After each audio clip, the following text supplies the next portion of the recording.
But one of the things, for example, that a couple may ask is they would say, Ben, I want this to be bigger. Can we make that one bigger and this one a little smaller? And I'm like, listen, this is a vertical, this is a horizontal. Well, what in the past, what I've done, and this is what most people do as a workaround, is they click on this little 3.2 and they're like, well, maybe I could, try to go like vertical with it, but that jacks it up. So let's Control Z that shenanigans. I could go 1-to-1 and that's no good. So now the fact that I can just pull that up like that and then I can drag this.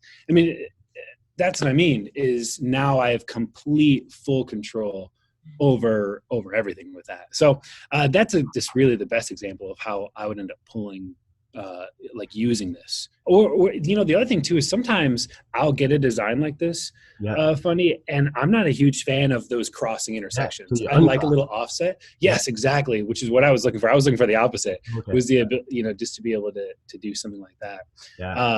This is a great example of like too many crossroads. Way too many crossroads for me.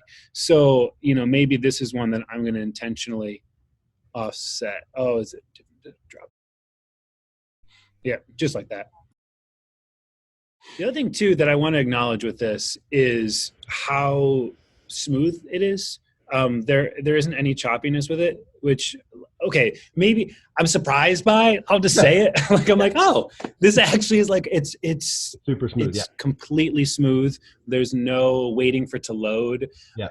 It's live. It's happening right there, and so I just love that. I love when tech actually is responsive like that.